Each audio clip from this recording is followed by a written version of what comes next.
Okay, it's 4 p.m. We should start, but I'd like for more people to join us. For everyone who has joined already, we're glad that you're able to find time to join us this evening. If you don't mind, we'll just wait maybe some 3 more minutes for more people to join and then we'll start. Thank you for your understanding.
Okay, it's 5 minutes past 4 p.m. Hello, everyone.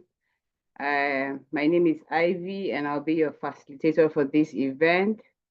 So, whether you're a parent, you're a caregiver, or you're simply interested in learning about positive parenting, we're thrilled to have you here. This session is organized by NIROW, Nigerians in the region of Waterloo, for its community because we understand that parenting is an incredible journey.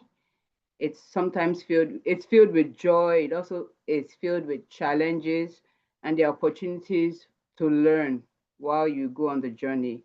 And today we are here to explore strategies, insights that can help us build stronger, healthier relationships with our children and foster environments where they can truly thrive.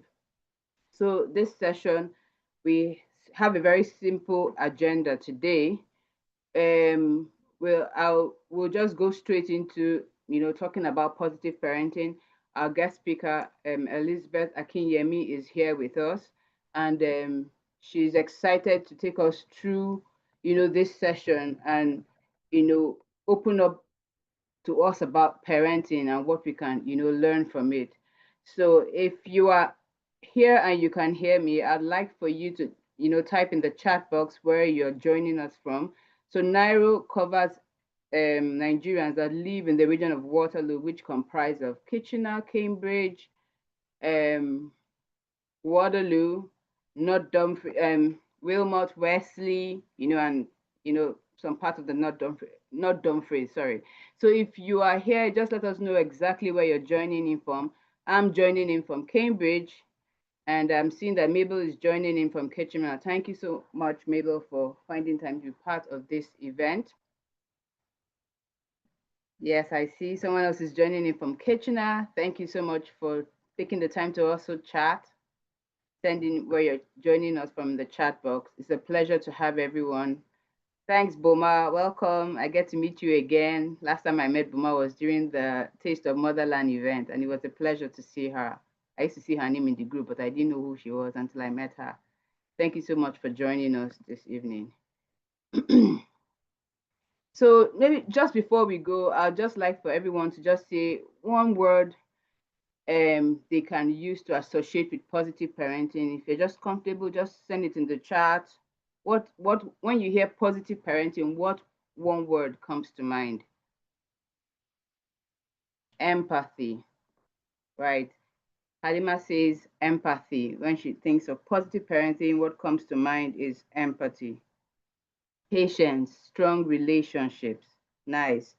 I see. We actually came up with this program because when we did the needs assessment in the community, most parents were eager to know how to handle their kids, what new things we can incorporate, how best they can, handle their parent-child relationship.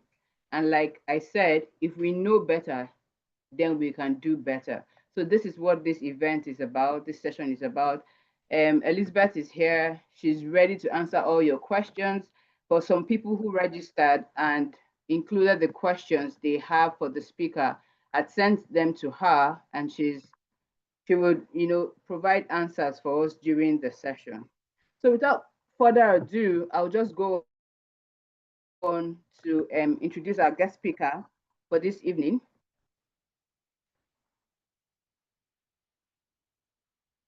Sorry, I'm constantly being, people are coming in, so it's kind of distracting since I'm the host. Yeah. Okay, so I'll go on to Do introduce you want me to help with letting people in? I can do that for you. Oh, yes, please. Okay. Thank you. Okay, so I'll just introduce our guest speaker and we'll go right into the session. So our guest speaker for today is Elizabeth Akinyemi. She brings over 2 decades of experience as a wife, a mother, clinical counselor, and coach to her work with individuals and families. Her passion lies in strengthening relationships, particularly the vital connection between parents and children. Drawing from her personal experience as a happily married mother of 4, Elizabeth's approach is grounded in the belief that healthy relationships with God, self, and others are essential for a fulfilling life. She equips parents with practical strategies to build strong, thriving family dynamics. So without further ado, Elizabeth, you're welcome. Thank you very much. It's Yes, please, if you can give her, if you can welcome her the NIROW way.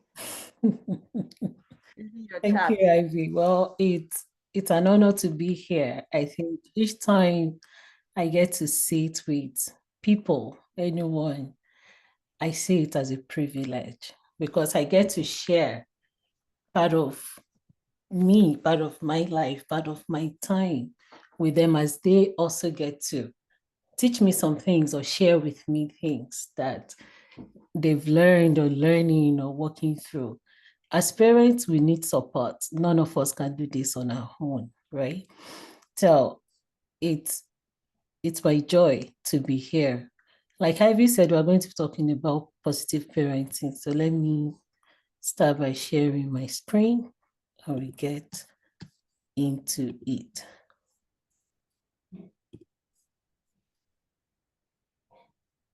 Okay, so positive parenting, that's the overarching topic of uh, uh, our time together today. And the sub topic is parenting across Canadian and Nigerian cultures. So I'm going to start with the definition. What is positive parenting? We do know that parenting is raising kids, and it encompasses different aspects of just human experiences, the spiritual, the physical, emotional, developmental aspect of it. And parenting is where we are able to support our kids in that to help them become thriving adults. So the positive parenting is an approach that focuses on building a strong, loving relationship with your child while setting clear boundaries and expectations. It's about guiding children, not just controlling them. And that part is key. The notion that we grew up with, at least some of us, I know not, same thing doesn't apply to everyone, right? But for a lot of us, of the people that I've talked to, people in my cohorts and my generation, it didn't feel so much about relationship when we were growing up as much as you are scared of your parents. Not I can't talk to them type of a thing, but when they say something, you just do it. The relationship part of thing isn't something that is talked about or even at the forefront. But positive parenting focus a lot on building this strong, loving relationship with your child. And the more as we proceed in our conversation this evening, we'll see why that is important. What are the key principles of positive parenting? Is warmth, showing love, affection, and acceptance. There's structure, providing clear rules, limits, and consistency. There are words like intentional parenting, conscious parenting, that those words, they have become popular in recent years. If you're looking from afar, some of the criticism to that is, oh, this is wishy-washy, anything goes type of parenting. No, that's not it. There are rules, there's a structure, there are limits. The only thing is you're coming at things from this lens of building relationship, right? So we'll talk more about that. So there's structure in positive parenting, there's autonomy support, which is encouraging independence and decision making within appropriate limits for our kids. Then the understanding, listening to comprehend the child feeling. It's not just what I say. That popular phrase, because I said so. No, that's not it. It's us pausing as parents to really hear what the kids are saying or feeling, right? We have to get comfortable with that word, feelings. And it's one of the things that we had to learn about, still learning, but that we had to learn about quickly when we had our first child. Most things, when things happen, she would say, oh, that hurts my feelings. And I've had similar parents, Ivy is laughing. I've had parents say, is it all about your feeling? What's this feeling you're talking about? Go and sit down, I'm telling you this, you're telling me I hurt your feelings. Sit down or something, right? But that feeling is important because emotion is the key to building relationships. So when we know what they are feeling, it's easier for us to be able to support them. So there's this code that positive parenting is not about being permissive. It's about being firm and kind at the same time. So there's that balance that we need to be able to navigate. So there are 4 parenting styles and characteristics with positive parenting. So there's this woman, Diana Bumring, that did the research, and based on her findings, she was able to categorize parenting styles into 4 main types. There's the authoritative, there's authoritarian, there's permissive, uninvolved, and neglectful. Authoritative has high want and there's high structure in it. Authoritarian is low want but high structure, which a lot of us are familiar with. Permissive is high want and low structure, while uninvolved and neglectful is low want, low structure. That borders on abuse, right? It's abusive when kids are neglected, especially in the community or in the society where we are raising our kids. In Canada, we can't just neglect our kids, right? It's against the law here. Authoritarian. So I'm going to go into just quickly go into some of the characteristics and what this type of parenting can lead to, like the things we see in children that are raised with the different styles. So with authoritarian parenting, it emphasizes obedience and control. It uses punishment and harsh discipline. It offers little warmth or explanation for why things are the way they are. So rules are set by parents and kids are expected to follow. Saying it that way, it's not that the kids, it's not wrong when you look at it, right? But it's the implementation of it. Yes, parents set rules and kids are just no complaint, no excuses, just do what you are told to do. This can lead to children who are anxious and insecure. Kids that are raised in with authoritarian parenting style, they have low self-esteem. And then later in life, they may rebel or be aggressive. That's why some kids, they are looking at the time, they are counting down. When do I get to leave this place? Like, I don't want to school in Waterloo. I don't want to school in Ontario. I'm going far away. Where is the farthest place to where my parents are? Those are the type of things. In some cases that you see with children that are raised the authoritarian way. Permissive parenting. Permissive parenting is lenient. It avoids confrontation. It sets few limits and rules. It's very nurturing though and loving. And for some people, when they hear intentional parenting or conscious parenting, this is what comes to mind for them. They are thinking it's just leniency. There is no rule. Who is going to raise a kids like that? No. So kids that are raised with permissive parenting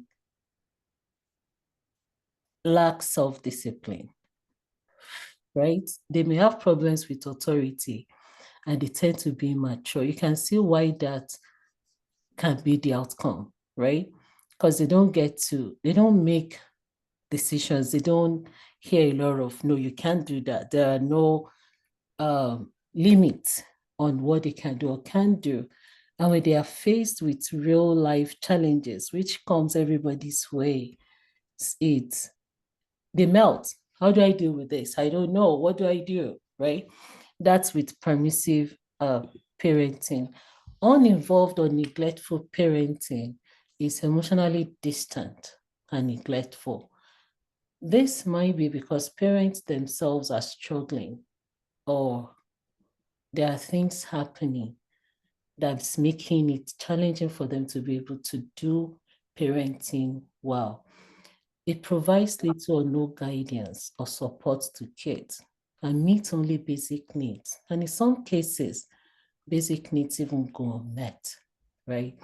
This can lead to children who have low self-esteem, perform poorly in school, at higher risk for substance abuse, or display other behavioral problems. So you talk or when you look at defiance, that comes in here too a lot of time because the kids are the ones making decisions for themselves without adult guidance or support. So they do whatever it is they want to do. When they get to other structured environments and there are rules and regulations, it's challenging for them sometimes to adapt to such environment. Now we're looking at authoritative parents, and intentionally put this as the last one so it will be a way for us to sucker into other things, because this is where we want to be, right? The characteristics of authoritative parenting are: with authoritative parenting, you set clear expectations and limits. You enforce rules consistently, but with flexibility. Explains reasons for rules and decisions. Encourages open communication and problem solving. It values independence and autonomy within limit. Provides warmth, love, and support. When you look at these characteristics, it means we have to do a lot. We need to have a lot of conversations. We need to actually know what are those within limit. What is that? You're talking about things that are age appropriate. How do I know what is age appropriate for my 2 years old? That means I need to learn about developmental stages, right? To know what are those things that are peculiar to each stage of my kid. If my 18-month is saying, no, I don't want you to help me, is that child being disrespectful? Is that child not listening? Or is that age appropriate that they are trying to learn and show you that I can't do this? I need to be able to do things for myself, because that stage is autonomy. That's what they are working on. So we need to learn, we need to read, we need to understand the stage that our kids are for us to be able to parent them the right way. And then you look at consistently, but with flexibility. It's like two opposing things. How am I consistent and being flexible at the same time? Right?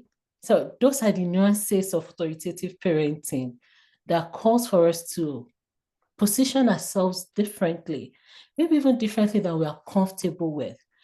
We are doing something that we might not have been modeled for a lot of us, even for kids or for parents that were raised this way. The landscape of parenting is different now.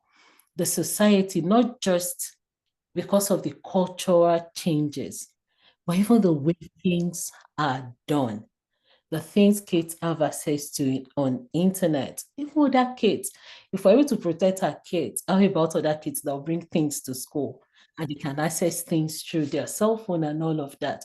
So there are things we need to understand. We can't just rely on the way we were raised for us to raise our kids well these days. We need to do more than that. Okay, so what are the benefits though? This is the style of parenting that is associated with the most positive child outcomes.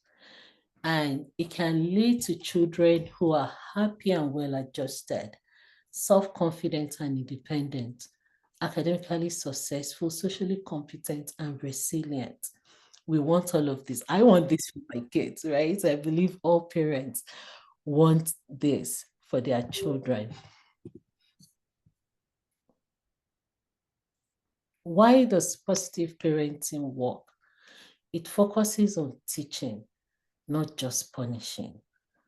Positive parenting focuses on teaching children valuable life skills, such as problem solving, self regulation, empathy, and responsibility.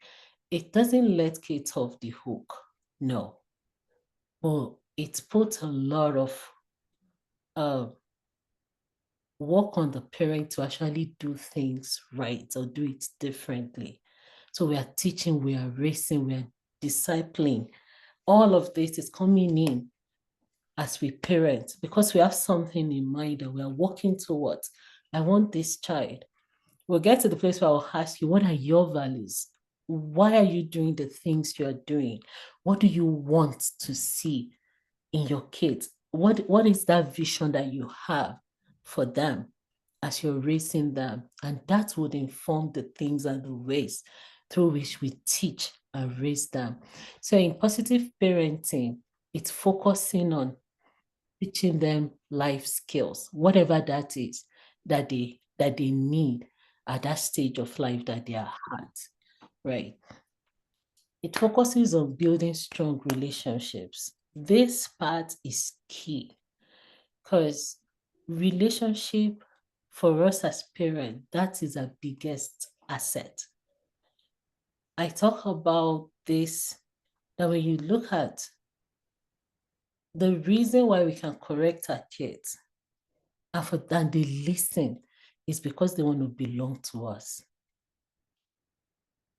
As little as they are or as big as they might grow up to be, if that relationship is strong, if the kid want to be associated with you, think of it for yourself as a parent. Who are the people that has the most influence in your life?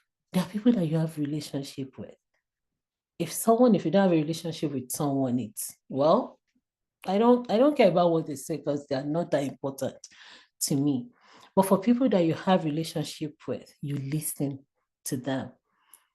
This is what we have to be able to influence our kids. At the beginning, we talked about not controlling them. It's not about controlling, it's about influencing them. And what we have, our biggest currency, is this relationship.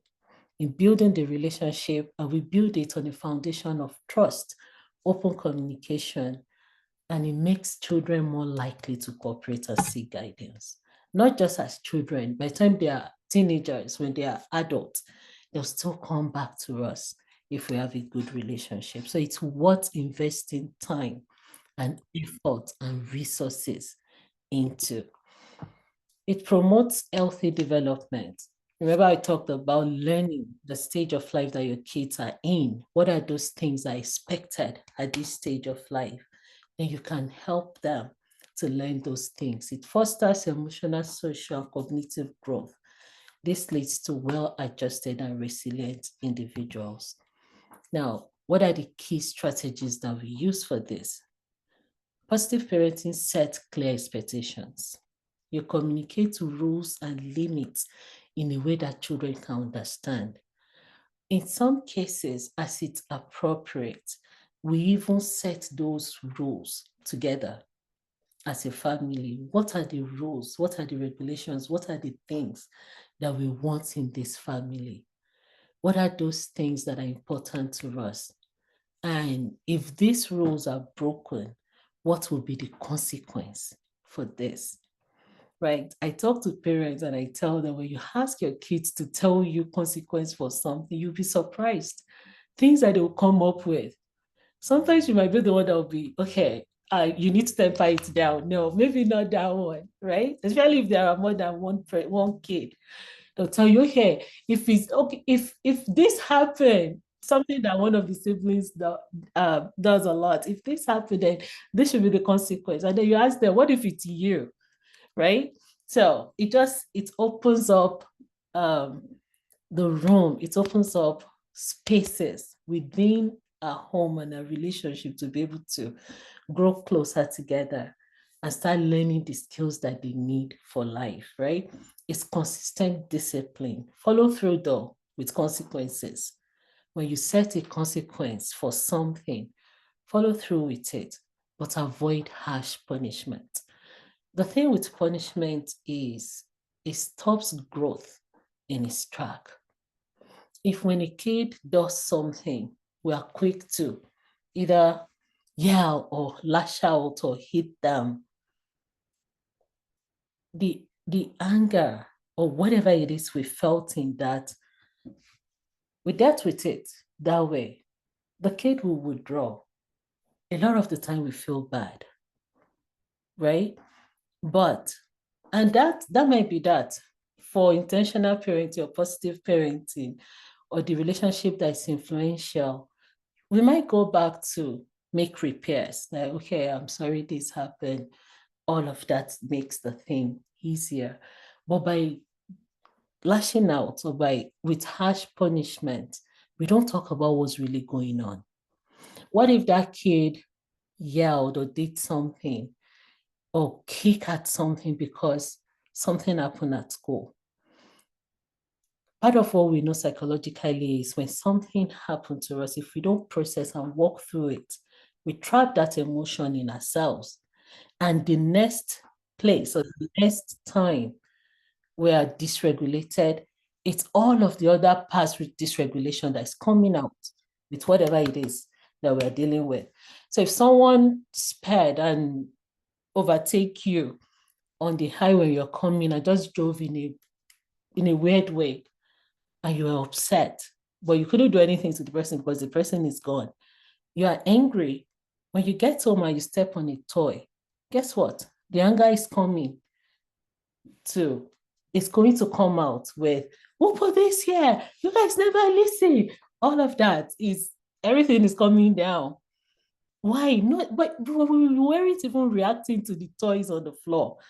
It's from the highway or the co-worker that you couldn't say anything to, that everything is coming now on the kids, right? So harsh punishment doesn't give us room to actually know what's going on. When we lash out, it stops conversation because the kid don't want to connect, they don't want to talk to us, right? But if we pause to ask, why did you do that? Then he can tell you, well, I'm upset. Okay, but why are you upset with your brother? Well, he didn't give me my pencil. And that's what I long for, that part. And this person did this, and the teacher did it. Aha. Now we can get to what's really going on, what's really happening, right? But if we've lashed out, we won't even know what's going on, let alone support them. So there's positive reinforcement in positive parenting. We use praise and reward to shape our kids' behavior. This doesn't work with just kids, even for us as adults, right? If I do something and I get rewarded positively, I might repeat, very likely I will repeat that behavior. But if it's not a positive reward or a positive outcome, then I'll stop doing it. And the praise and reward doesn't have to be candy. Reward doesn't have to be anything big. The reward might be, okay, I get to read you any book of your choice. That's a reward. The reward might be you get to pick dessert for tonight. If you do dessert in your home, that might be the reward. Or this person that did over and above, then you get rewarded for that.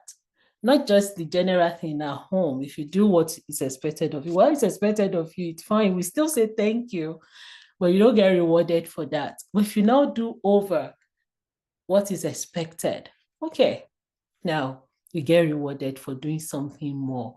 There's active listening in positive parenting. When you pay attention to your child's feelings and perspectives, they tell you so much more.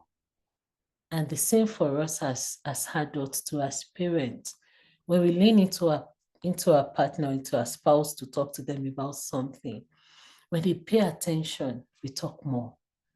But if they're distracted, maybe they're on the phone or they're typing or they're walking, it's like, okay, well, I'll talk to you later. Oh, I want to go do this. So you don't even walk away. And then that ends that conversation there, right? This problem solving is part of it. You work together with your child to find solutions to conflict. Positive parenting, I will tell us upfront, is a lot of work. Doing parenting this way would demand your time, your resources. It will demand things from you that you might not really be willing to give, except you keep this in mind that this is important. Because when you are tired, the kids, they're still there. They still need to be read. They still need to be talked to.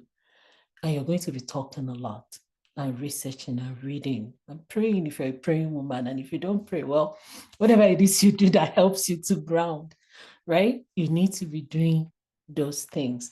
So it's working together with your child to find solutions to conflict. It's modeling the behavior that you desire from them. Kids don't just do what we tell them to do. They actually do what we do, right? If I tell my kids something and I do something differently, it doesn't work. But when I tell and I act and I model to them, then they pick on those things that I'm talking to them about. There's quality time. We dedicate focused one-on-one time with each kid so we can get to know them. If we keep in mind that positive parenting relies a lot on the relationship that we have with our kids, then this part makes sense. Lastly, there's empathy. It's to acknowledge and validate your child's emotions. So we can't get away from feelings. We need to embrace it and learn how to work with it as parents. Even when you don't agree with their behavior, it doesn't mean you can't validate it. Validation is hearing them and listening and hearing what they are saying. It doesn't mean I agree, and I don't have to agree to validate what you're feeling. If you say that hurts, well, that's how you're feeling. That's what it is. That's your experience. I can hear you and say, I wonder why you feel that way. Or I hear you say this. Tell me more. Right? I have this here. I want us to look at this because in acknowledging and validating our kids' emotion, it does something else for them besides just hearing them. It helps them to self-soothe, which helps them to self-regulate. This is Dan Siegel. The man is a pediatric psychiatrist. So he has done a lot of research in children's development and all that. So he talked about something that is name it to tame it. I don't know if we're familiar with that. So I'm going to play it and then maybe we'll talk more after.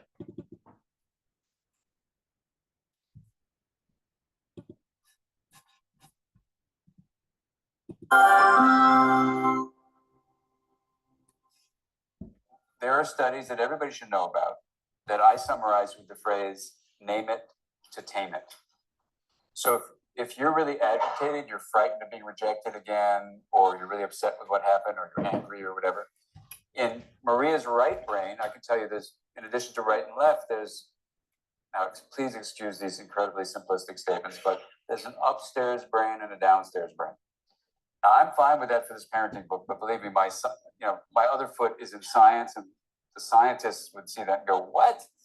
But the fact is, there's a cortical rim where a lot of this higher stuff goes on, and there's everything below the cortex. So if you take your thumb and put it in the middle of your fingers and put your hands over the top, give this a try. This would be in my brain like this, see? And so this would be the cortex where you do all your thinking and planning and all that kind of stuff. If you lift up your cortex, you have everything below the cortex, which we call the downstairs brain. So it's reasonable. Downstairs is just a substitute for the word subcortical, which freaks parents out. So downstairs. And it's the upstairs brain is the cortex. Okay, so you lift up your upstairs brain, you go to your downstairs brain, that's the subcortex. It's the limbic area and it's the brainstem. These are very ancient circuits responsible for things like emotion and motivation and fight, flight, freeze reaction and your arousal states whether you're awake or asleep, stuff like that. So what happens at that moment is if we did a scan on your brain, we would say that your right amygdala and your limbic area and your downstairs brain, the downstairs brain is super active. I'm scared, I'm scared, I'm scared, I'm scared, I'm scared, I'm scared. And studies show that if you have this kind of presence and of mind, I can get Maria's left brain to name the feeling from the downstairs brain. And you can show that she will squirt soothing neurotransmitters down to her right limbic area, right downstairs brain, and calm it down. Okay, so we quickly summarize that entire set of studies with name it to tame it. I mean, so that's all parents need to know. In the book, we didn't put any of this stuff, but everything is backed up by science, believe me. So what does that look like? I come to you and I have a problem. What do you? So here's what it looks like. So let's say you're agitated about being rejected by your friends. So I give you the hug.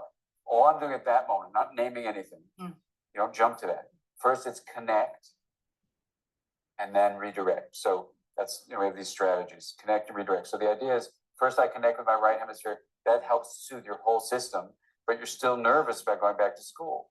So then I said, well, let's talk about it. And you say, well, this happened, and she was there, and she was going to go to the party, but she didn't want to go, and then they turned away from me. They wouldn't have lunch with me. And I said, sounds like you're really feeling a big feeling of fear that when you go to school tomorrow, no one's going to want to have lunch with you. So we're naming fear. And I thought I was angry. And maybe you were angry too. But it helps to have the. Right, but you have to actually name the accurate emotion. Yeah, I hear that. Right? Because we could say, well, you're feeling excited to go for popsicles, but that's wrong. Yeah. Right? So it's not just naming anything. And when you name it, it registers as true. That's what I'm getting at. Is sometimes we think we're angry, but in fact we're sad or we're fearful. So by you saying fear, it might in fact.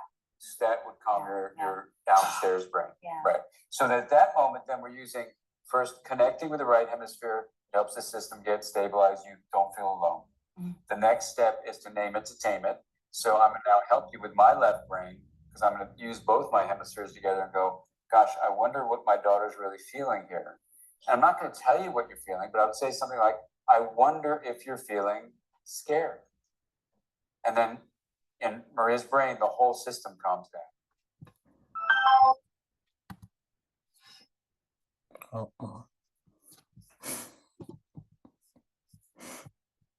Let me reshare.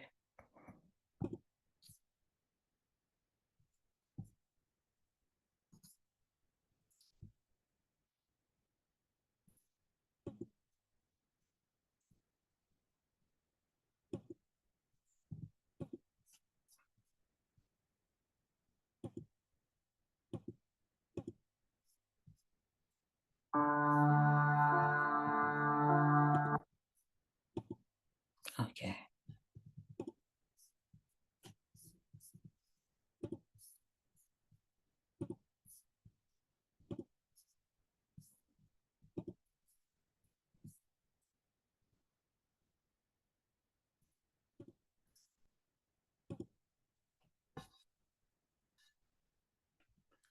Okay, so can you see my screen?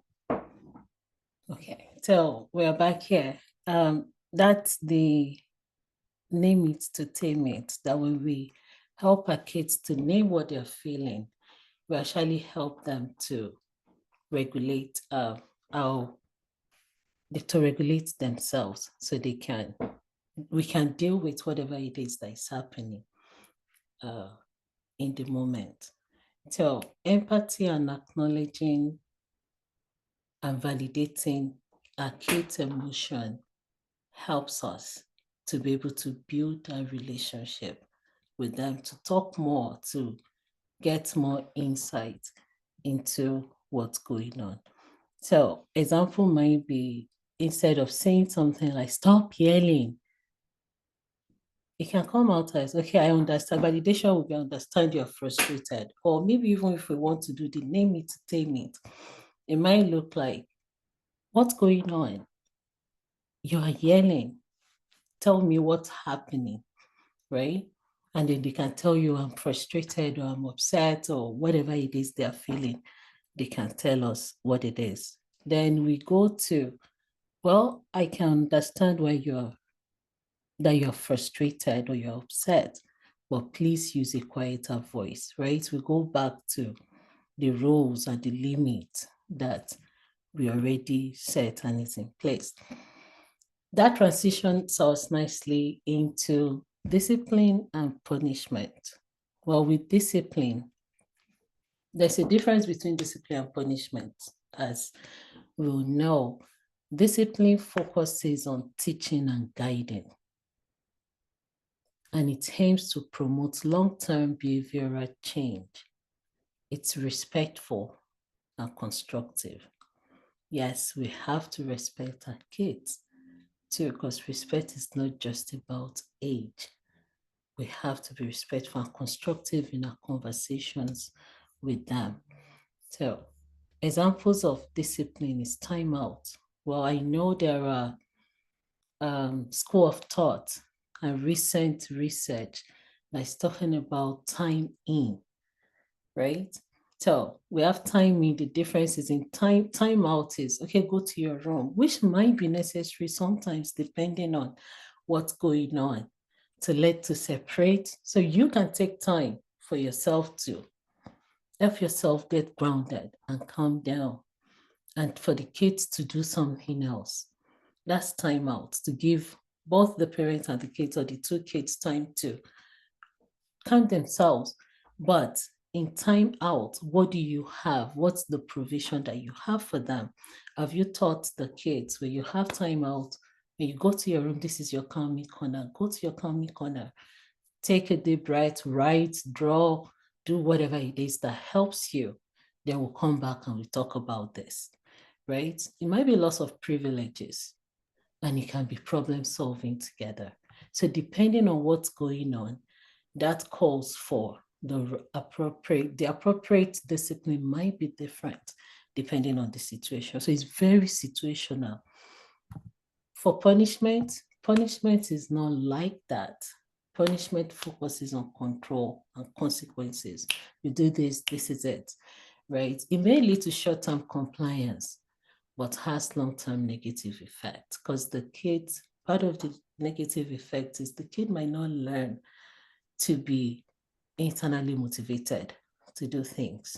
If it's based on, if I don't do it, I'll get in trouble, then what happens when you're not there to get them in trouble, right? And punishment can be harsh or humiliating. Examples are spanking, yelling, shaming, name calling, all of those type of things. Elizabeth? Yes? So somebody's saying they can't really hear you. If you don't mind, can you? Okay. Thank you. So, handling difficult behaviors. In parenting, we know that there are difficult behaviors. There are things, they are kids. They have their own mind. They have the way they see things. And a lot of times they'll let you know. So they might not agree with you on things, right? So there are difficulties in it. How do you deal with those things? The first thing is to stay calm, be grounded. Yeah, that's where we have to start because we show up how we are. So we need to model emotional regulation by remaining calm ourselves, which will go back to you understanding yourself. Is it better? Am I louder? Do I need to increase my volume more? I think it's okay. Okay. Yeah. So, because how we show up is how we interact. It's still okay, low. She said not enough, yes. Okay. Then maybe it's her audio, because I think I can hear very well. Can others hear very well? Could be from the person's end. Okay, because my volume is at the highest and I'm almost screaming. Okay. Well, Ivy did say there will be a recording too, right? Maybe that would be helpful for if it's their audio. Well, I'll do my best to speak louder. Let's see how that goes. Okay, so how we are is how we show up, right? And if we are modeling to our kids things and skills that we want them to learn, it starts with us. Now, we don't have to be perfect because nobody is. We can't be perfect. Can't is not a word I use frequently, but it's not possible for us to always be grounded and always calm and all of that. But if we have ways to regulate ourselves, it does help in our interactions with our kids. So you need to understand yourself. What are those things that are like triggering for you? What are the behaviors that when it happens, you tend to lose your cool or you flip your lid? There might be some situations in your home because a lot of time what bothers one spouse might not bother the other spouse as much. Is it that there will be a parent that can deal with things better? If it's the kid spill something, that might be Achilles heel for a parent, but for the other one, it's just water. Okay, let's clean it up. So if you know this is happening, is it that you divide and you conquer? Okay, darling, your turn. They are doing this. Please deal with that, right? So that when you show up, as much as possible, you are regulated. And in this case, if you flip your lid when you're talking to them, then you go back and you repair. And you tell them, I was yelling. I shouldn't have yelled at you for just spilling water. It's just water. It's okay. Well, I wasn't, I was upset already before that happened. Or still working on it. I'm working on no yelling, right? So when we know ourselves, we can do things to help us be regulated as much as possible. Now, the other one is to identify the cause. Try to understand the reason behind the behavior. If we see behavior as communication, then this part will make sense to us. We do things based on how we feel, and how we feel is influenced by our thought and what has happened. So if we see that connection that way, we want to ask them, why are you doing this? When I ask you to do something, you frown. What's going on? Then they can tell you what is it that is happening. And are they tired? Are they frustrated? Do they need attention? Are they hungry? They might not even be hungry for food. They might be hungry for time alone with you. So positive parenting would, it requires us to actually know our kids, to know ourselves, then to know our kids too. Then we offer choices. When appropriate, give your child options to promote autonomy. Is it this or that? Do you want the red top or do you want the green top? And if it doesn't really matter to you, then let it be. Like, oh yeah, what are we wearing? You can choose whatever it is that suits your fancy. And when it's really important to you, maybe you have an event or something that you need them to dress in a particular way, then you can also ask for that, right? Redirection. Divert your child's attention to a different activity. This works a lot with younger kids, right? If you notice that they tend to throw balls at people, if you go out and there's the ball pit, maybe you go in yourself, play with them in there for a little while, then go do coloring. Or you're leaving the room and you tell them, you know what? Let's put this there. Let's put the ball up on the shelf. Let's play with something different. Allow natural consequences. I like this part. Allow children to experience the natural outcomes of their actions. Of course, safety first, not when it's snowy and cold outside. They say, I don't want my jacket. And okay, don't wear your jacket. No, not that, but safety first. I don't want my jacket, not in this weather. You have to put jacket on. But if I don't want what kind of, okay, I don't want to put my hat on. Okay, there's hoodie, so I'm fine with it. But we get outside and it's really cold. I know I can put the hoodie on them or ask them to put the hoodie on. Oh, but my ears are cold. Like, okay, next time you put your jacket on and you put your hat on it as well, right? Within safe limits to let them experience the natural outcomes of their actions. Then use logical consequences too. So consequences that are related to the misbehavior. And as soon as possible, correct a misbehavior.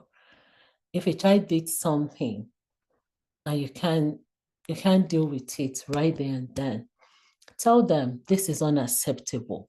We'll talk about this later. So you're both aware that this is what's going on. We didn't talk about it now, either because I'm too upset or because I don't have the time and I know this will take time, or because, you know what, I don't even want to deal with this right now. But you have that conversation and you both know we are coming to this. And when you say you are coming to something, actually go back to it, right? Because if they do something and it's 3 days later that you remember, I say, remember 3 days ago when you did that? The kid is going, what? Mommy, I've forgotten 3 days ago. Did I do that? I don't think I did that. And then it becomes the back and forth. No, you did. No, I didn't. I didn't, right? So as soon as you can deal with a situation, deal with it. And if you can't, to tell them, we'll come back to this. Right. So teach problem solving skills. Help your child develop strategies for resolving conflict and making better choices in the future. The conversation you have about the misbehavior should include a better way of dealing with that situation. And next time it happens, very likely they will remember to do it different. And if they don't, well, remind them. Remember, we talk about this. This is what we do when this happens until it sinks in, right? So, with parenting, with positive parenting, like I said earlier, you are a vital part to a successful positive parenting. So, parenting can be stressful and demanding. Taking care of your own needs help you to be a more patient, present, and effective parent. And it models healthy behavior for your children, right? When we take care of our need, we raise kids that are not just people pleasers. They are able, see, the things with parenting and the skills that we teach our kids, they are the skills that they need for life. School would teach them and prepare them for the workplace. But parenting and the way we raise them is what prepares them for life.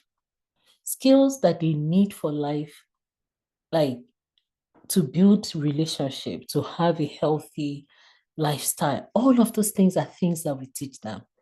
And if kids learn not just from what we tell them, if they learn from what we do, then when we modeling those things that we want to see becomes crucial. And the things we teach them, maybe a kid that is doing chores, it baffles me when kids don't have chores at their the age that they can do things in a home, right? Because the things they will learn by doing chores are there's so many life skills that are attached to that, right? That just by having a show and following through, or having, if they have a pet that they take care of, or if they have siblings that they help with things, the skills and the things that they learn from those. So we talked about when we take care of our own need, then we teach them to take care of their own needs too. It helps to prevent people pleasing. Time management. Okay, I need to do my show before I go to school, and I only have 45 minutes. They have to learn to manage that time, right? So those things that we teach are skills that they need for life. And when we model healthy behavior for them, then that's what they do. What are some of the things we can do? Self-care, it's a buzzword, but what is it? Does it have to be that I go to spa? No. If I can't afford those things, there are things I can do to take care of myself. If you can afford to go to the spa, if you have benefit for those things, do it by all means. But if not, it doesn't have to be something big and out of reach, right? Get enough sleep. That's you taking care of yourself.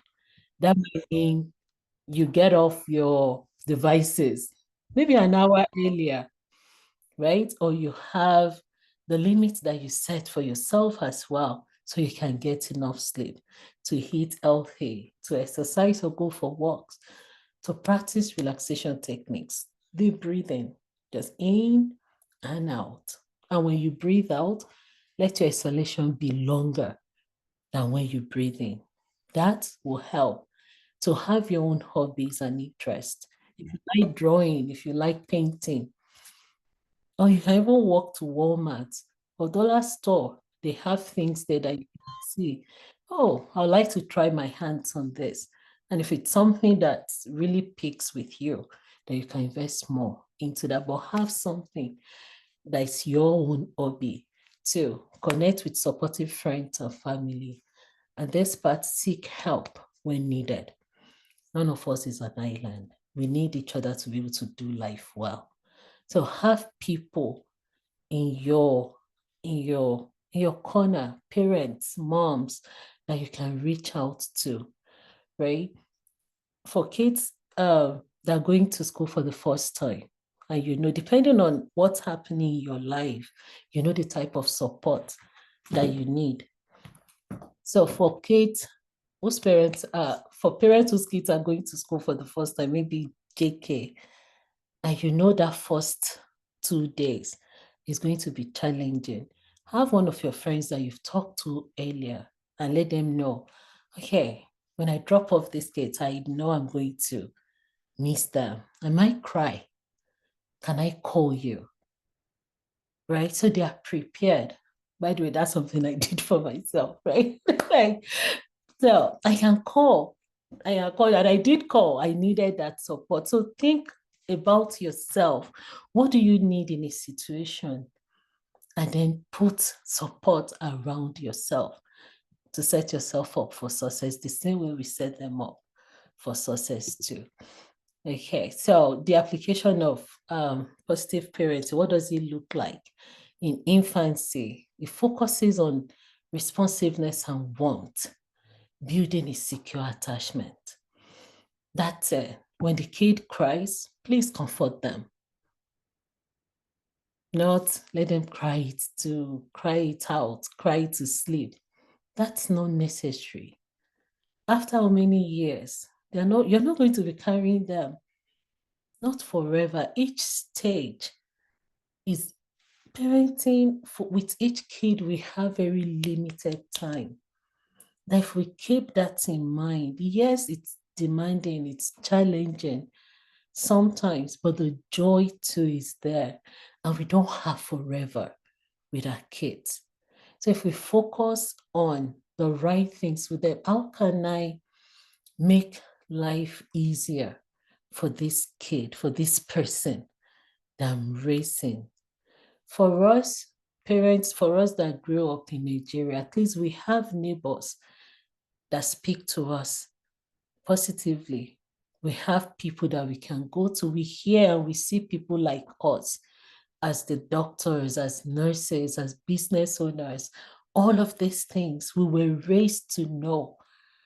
I've heard people say that Nigerians, we have swag. We are raised to know this. We are raised with this knowledge of, well, I'm good. I'm this. I'm okay.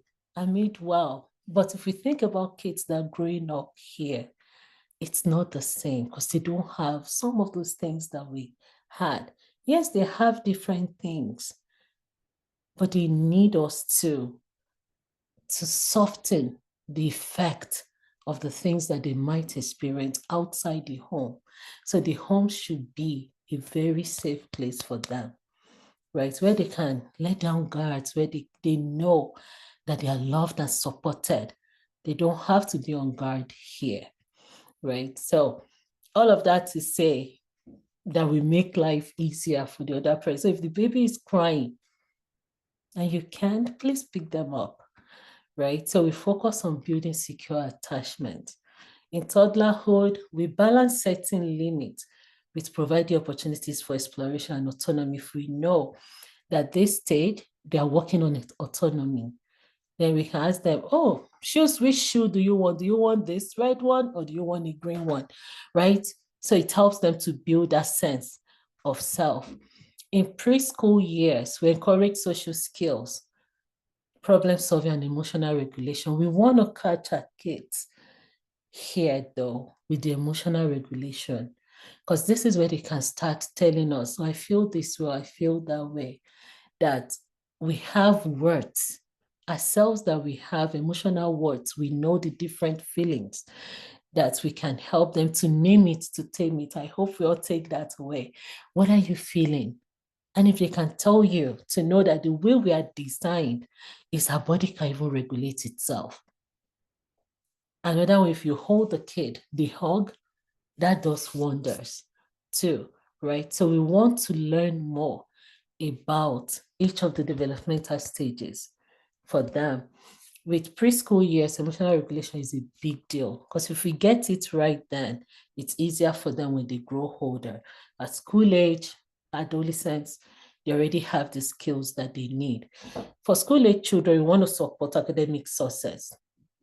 We want to be present at school as much as possible. I know we are working parents. If we can go to field trips, can we send loose ends and loose materials when the class has for those? Oh, we need paper towels, paper towel wraps. Send it. Kleenex, we can send things to be involved. So when it's time to talk about their academics, the teachers know us. They have a face to the name, right? It's helpful. The kids too will feel supported because home and school are connected and it makes learning easier for them. So in school-age children, we want to support the academic success. We want to promote responsibility. This is where they start having chores because it's good for them. And then we foster independence too. In adolescence, the shift is more towards coaching. It ceases to be, you tell them something and they have to. Because at this point, depending on where they are in the adolescent year, they might be adults or close to being adults, and they can make their own decisions.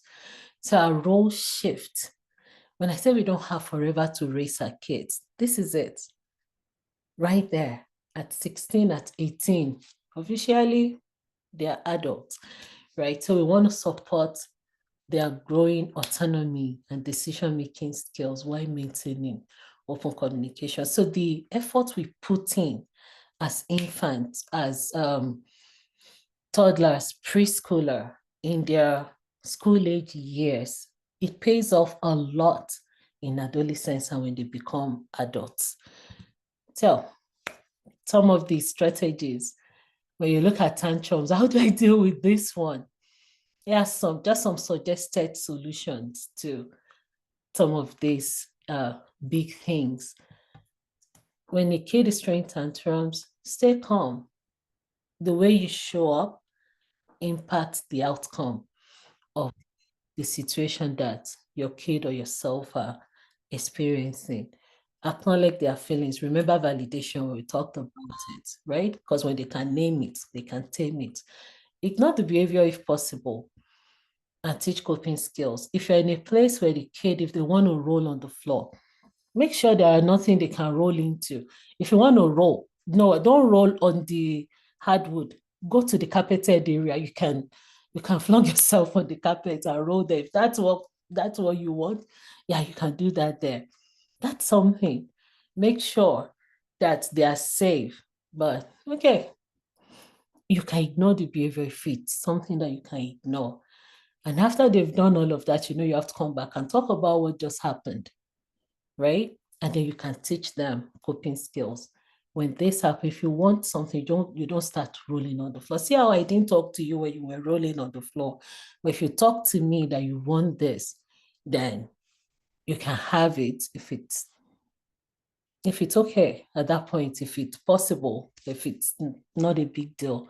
And if you can't, I'll tell you what you can have instead, right? So with sibling rivalry, don't compare your kids. They are different people. They have different skills, different capacities. They are different. We don't like being compared to any other person. They don't either, right? But teach conflict resolutions to both of them. Spend individual time with each child, and then they can tell you what's going on. If we keep in mind too, that sometimes we take things out on the people closest to us, they do the same thing. And the siblings might be an easier target than the parents or the friend outside. A good question to ask them is, would you do this to your friend? Or would you talk to your teacher this way?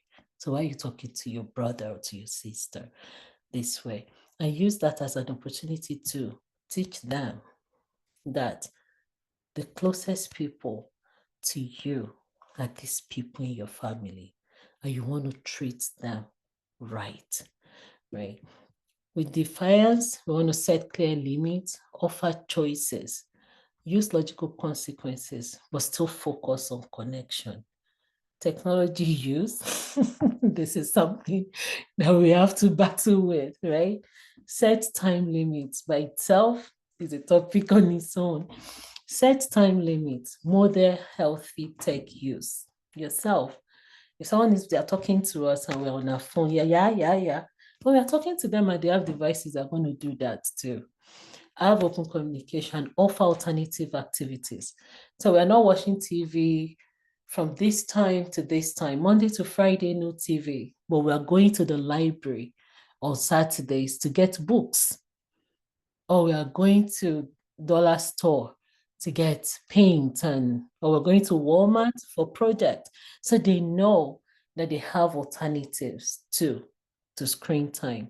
But when they do have alternative to screen, you can tell them, okay, go take the book. You have to write the report on the first 3 chapters that you read, right?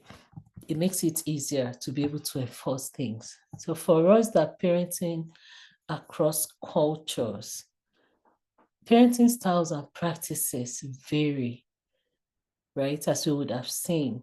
Some things they are basic, but when you look at the Canadian culture and Nigerian culture that we are coming from, the parenting practices are different. I think at home, kids they are responsible and they are held responsible for things more than here. Here, you are responsible for the kids getting to school on time. We're responsible for them handling things. We're responsible for their studies, right? It's on the parents. Unlike back home, if you don't handle your assignment, the teacher will ask the kid, why did you not do your schoolwork? Why did they are held more responsible, are responsible for more things than it is here. So keeping those things in mind as we raise them would help to set them up for success and set us up for success as well. So positive parenting principles can be adapted to fit different cultural contexts though, right? It's important to be respectful of cultural values and beliefs. Our values are great things that we need to teach our kids. But what are those values that you want to teach them?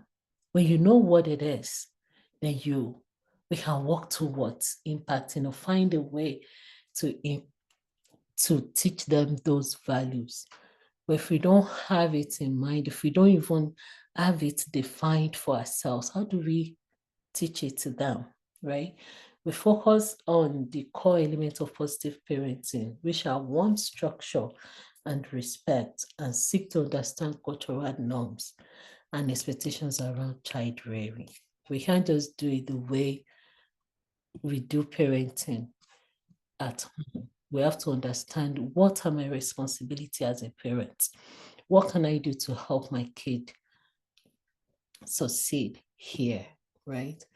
Now, some of the takeaways that I picked out is positive parenting is a journey. Parenting is a journey, not a destination. And with positive parenting, or the authoritative way of raising our kids, we focus on building a strong, loving relationship with our children. We set clear limits and expectations while providing warmth and support. If you remember, consistency and flexibility, right? We practice self-care to be the best parent that we can be. And we remember that every child is unique and may require different approaches to things. Be patient, consistent, and believe in yourself. So be patient with yourself. We are doing things differently. The landscape is different. Sometimes we'll make mistakes. There's something I'm grateful for. Good enough parenting. I don't know if you're familiar with that. With good enough parenting is, if you can get it at 3% of the time, you're good. So, okay, what I need is 33% and I get a pass mark. That's easier. So I don't have to get it right all the time. It's not possible. But when I lose my cool, when I flip my lid, I know I can go back and make repairs. And it's easier for me to be calm and grounded when I'm taking care of myself, right? Yeah, so it's doable. We can do it. This quote is impactful, at least for me, that the way we talk to our children becomes their inner voice. As a counselor, I hear people, and we talk a lot about self-talk, and I ask them, whose voice is that? A lot of the time, people will tell, oh, that's how my mom talked to me. Or whose voice did that sound like? That sounds a lot like, that's my dad's voice. So the way we talk to our children becomes their inner voice. If I talk to them calmly, if I talk to them with kindness, and I hold them with compassion, then they can give that to themselves. That's a big deal, right? So I want us to reflect on this. That's the reflection part. Is take some time to reflect on your parenting practices. What aspects of positive parenting are you already practicing consistently that you're doing well? What are you doing well right now as a parent? And which principles of positive parenting would you like to incorporate more into your parenting? Just take time to think or to reflect on that. Now, clear expectations and boundaries. I put a few of those principles here. The setting age-appropriate rules and limit with explanation. Is it warmth and responsiveness? Is it promote emotional literacy? To teach your kid to understand, express, and manage their feelings? Is it to build a strong parent-child connection by prioritizing quality time and open communication? So think through those principles that we talked about. What would you like to incorporate more into your parenting? That brings us to questions and answers. Let's see. Okay, we have about 12 minutes for this part. Thank you so much, Elizabeth. So we won't waste so much time again. We'll just go straight into questions. If you have questions for our speaker, please, you can type it in the comment section, or you can unmute yourself and, ask your questions.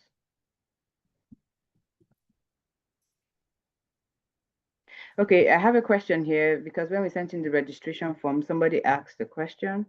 I asked them if they have questions for the speaker. It says, how do you parent a teenager who is easily influenced by friends in school? Okay, that's a good question. Parenting a teenager that is easily influenced by their friends, there's that thing that we go back to, that our relationship is our biggest asset as a parent. With kids and their friends, a lot of the time they are freer to talk to their friends. The friends, they feel their friends won't judge them or criticize them, but they won't get in trouble with their friends.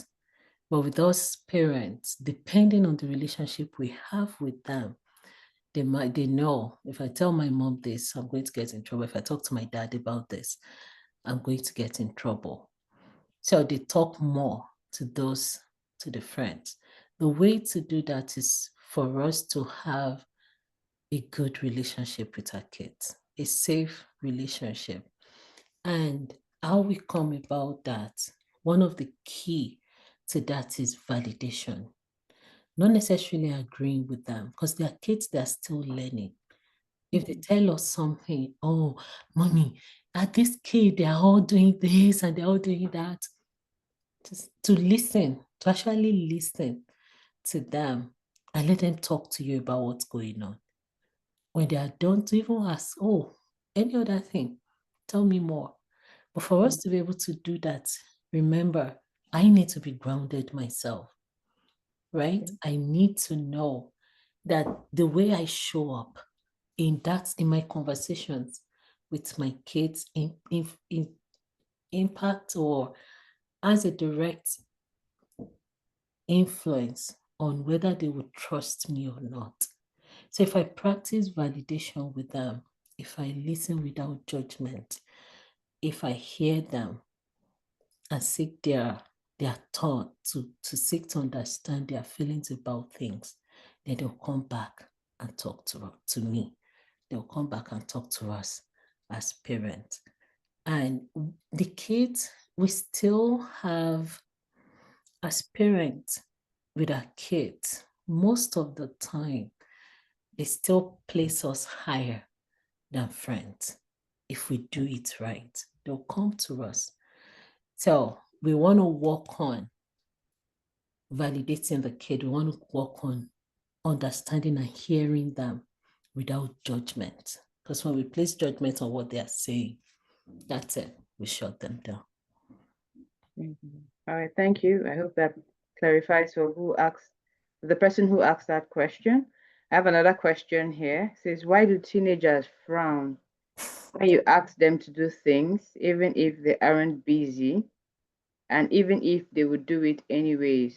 Why must their first reaction be a sulk or a frown? I have lots of questions that bother around teenagers. So if there are general principles for dealing with teenagers, it'd be nice to share. Yeah. Okay. Well, I don't know why that particular teenager, why they do that, but I would employ the parent to ask, like, just I notice, come, maybe you just tell them, go and do the dishes, or is there chores, or give me that remote. Like a parent will make fun of us. You sit on the couch and you send me to bring remote that is just there. I do. If that's it too, it's fine. To say, when I ask you to bring me that remote, you frown. Why do you even do that? Right? Ask them what's going on, that this is what I observe. Why do you do this? And let the kid talk to you. Let them tell you what it is. If it's, oh, well, it's not, but that's not my chore. Or I'm picking up my siblings' slacks, or they, yeah, but if you say, but your siblings doing their own work, so I need you to help with this, then they might tell you. But the other time, they were playing too when I was doing my chore. Now they get to, because they tell you they have assignment. Whatever it is that is happening, they can talk to you about it, because the kid is the one that knows why they do what they do, right? But with our teenagers, we want to do things in a way that we carry them along. Remember, if fairness is important to them, they are independent too. They want to make their decisions because they have one leg in adulthood already. So I'm a big person. Don't treat me like I'm still 9 or 10. Some of them will say that. So we want to treat them respectfully, right? To involve them in a decision making. If it's a chore, you come to something that you both term to be fair, right? Can you live with this? Yes. And then you set your limit too with them to let them know, well, if you're on dishes, I need the dishes done the night before, because I want to have a clear sink in the morning, right? That's the reason why I want the sink done, the dishes done the night before. Or they might tell, but mommy, sometimes I have schoolwork and I have to work into the night, and I have assignments, or they're university and they're telling you, I have all these things. Can you be flexible to say, what I really need is to have a clean sink by breakfast. So if you have to go to bed earlier, then you can wake up and do it in the morning. Just let it be done before 7:30. See, that's the consistency with flexibility. With teenagers, that's key, right? We want to carry them along in our decision making. We want to make rules together. We want to have consequences too that you both agree on. So that talking about things with them is very, very, very important, because when you talk, then you can find solution to possible things that might come up. All right, thank you very much. You're welcome. I think the last question here, because of our time. It's often said in white culture that children want to spend time with their parents in childhood, but then reject them in the teenage years. How can parents strengthen the parent-child bond so leisure time is still spent and enjoyed together during the teenage years? That's a good question. And the key to that is building that bond from when they are younger. Yes, as kids, they'll spend time because they need us. They can't really go to a lot of places without us as parents, right? Taking them to places. When they become teenagers, they can. If you have things in your family that like a family movie night, and you guard that, and you enforce it when they're growing, you all know that in the evening on Friday is movie night in our home, and we make that fun.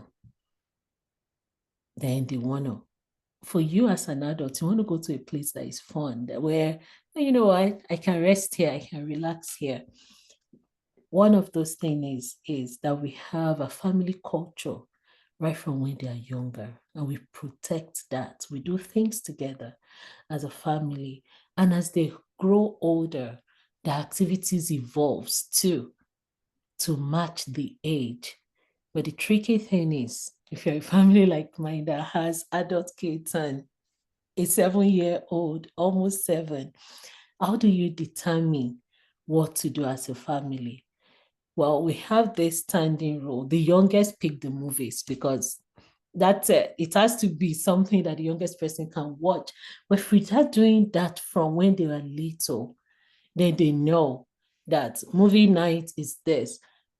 Part of the flexibility might be, okay, do we watch something as a family earlier in the evening? So when the kid goes to bed, we can watch something that the adult or the teenager wants to watch. Or do we watch a show for like 30 minutes or 45 minutes? And after that, we pray, they go to bed, and then we do the other thing, right? That the other kids want to do. Or do we have time that we set aside for the older kids' interest too? I'm talking to the younger one that, hey, this time we are doing this. The escape room is for your older sibling. We'll do something else later. So when we do things and cater to their needs too, it makes it easier for them to want to spend time together as a family. Yeah. Thank you so much. It's 5:28 p.m. now. I also want to thank everyone for taking out time from your busy schedules to join us today. It's been wonderful to see such a committed group of parents, moms, eager to learn and to grow together. A special shout out to our guest speaker today, Mrs. Akinyemi. Thank you for sharing valuable insights and practical advice. And we want to say that your expertise truly made this session enriching and inspiring. Thank you. For those of us here who would like to revisit today's discussion, or if you missed any part of the session, because we had people joining in while a long time after we had started, the full recording will be available on our YouTube channel, and we'll be sharing the link via the NIROW Telegram app, Health and Wellness channel. So be sure to keep an eye out for it. So I want to encourage everyone to take a moment to reflect on one key takeaway you've had from today's session and think about how you can apply it in your parenting journey. Thank you once again for being here. Thank you for your openness and for your dedication to positive parenting. And we look forward to seeing you at the NIROW Health and Wellness Future Info Sessions. Thank you so much for your time. You're welcome.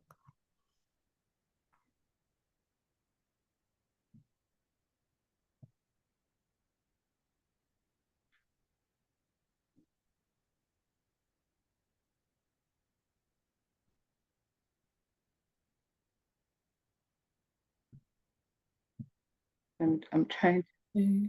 Yeah. Thank you so much, everyone. So we have lots of people saying, thank you, ma'am, in the comment section. I'm sure you can see it. Oh, somebody asked. Oh, okay. Oh, okay. I think she was also just maybe alluding to what you were saying. Yeah, okay. I thought there was a question I had missed in the chat section, but yeah. Thank you, Nkiru. I see you. Thank you, AB. Thank you, Halima. Thank you, Boma. Thank you, everyone. Thank you, Iswan. I'm not sure I'm pronouncing that name well. But thank you. I can see all your thank yous. Thank you so much, Ma, for coming. Take care.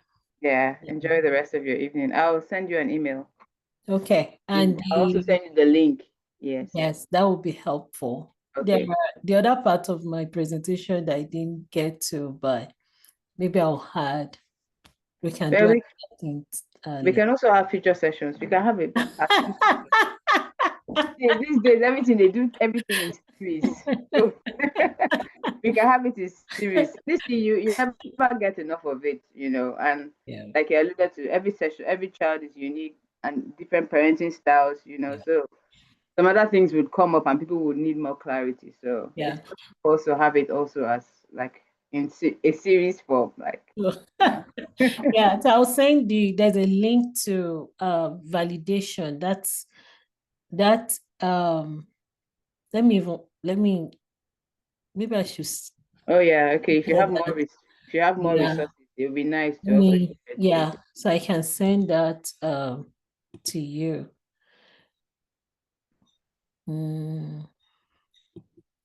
Yeah, this if you scan this, the QR code, I think it should take you to that link. So there's this PDF and worksheet that I did on validation. Okay. So how do I get the link now? Oh, okay. If you scan this code. Let me see to scan it now.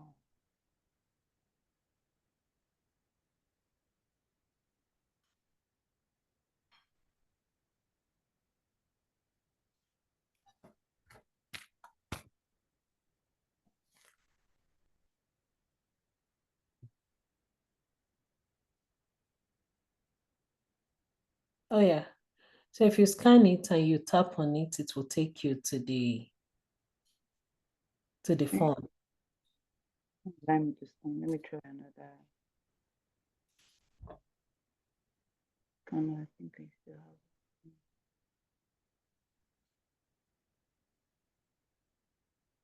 have. Did it take you there? I can't even scan it. It's not. Oh. I don't know where it's because it's from. I'm doing it to them, but it should scan. Yeah, I just did it.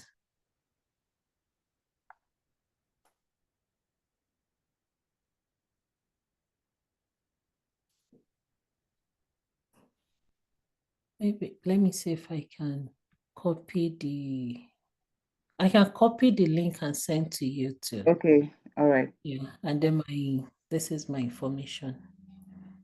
Oh, should I put this so that people will follow you too? Yeah, so that they can always contact you for things. Okay. Well, we still have some people on here. I will also put it on the group chat. Okay, sounds good. Have you sent it in? No, not yet. I'm going to. Okay. Let me go get it and